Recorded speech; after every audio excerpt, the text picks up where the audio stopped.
3। हम वक्त की नजाकत को नजरअंदाज कर नहीं सकते। हम भविष्य है विश्व का, तकनीक से पिछड़ नहीं सकते।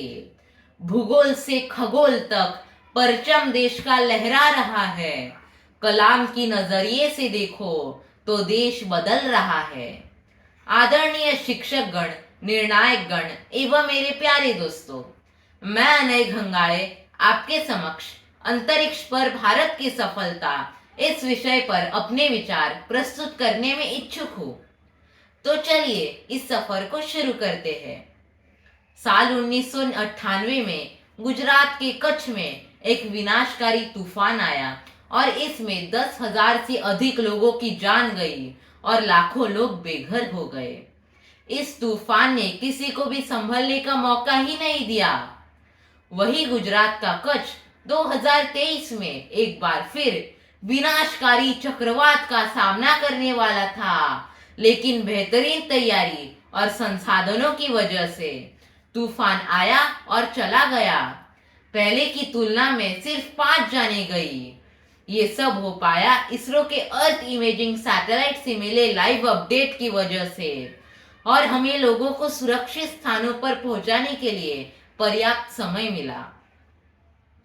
तो चलिए इतिहास के कुछ और पन्ने खोलते हैं। साल 1999 में जब कारगिल का युद्ध हुआ, तब भारत चाहता था कि अमेरिका अपने सैटेलाइट की मदद से दुश्मन के ठिकानों की सही सही जानकारी उपलब्ध करा दे, लेकिन अमेरिका ने ऐसा करने से इनकार किया।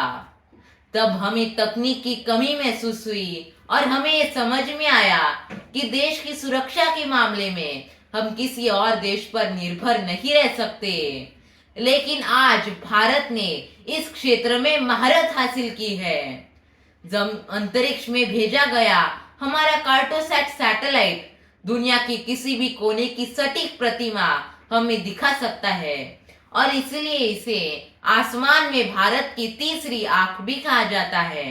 और इसका उपयोग जल प्रबंधन, आपदा प्रबंधन, खेती और सीमा सुरक्षा में किया जाता है। पीएसएलवी और जीएसएलवी ये इसरो के ऐसे 2 आविष्कार हैं कि जिनकी बदौलत आज भारत अंतरिक्ष सुविधा देने वाले पहले 5 देशों में शामिल हुआ है। इनकी मदद से ही हमने चांद और मंगल तक का सफर तय किया। साइकिल और बैलगाड़ी से शुरू हुआ ये सफर आज मंगल तक पहुंच गया, और भारत दुनिया का पहला ऐसा देश बना जिसने अपने पहले प्रयास में अपने यान को मंगल की कक्षा में स्थापित किया। चंदा मामा दूर के, ये बात अब पुरानी हो गई।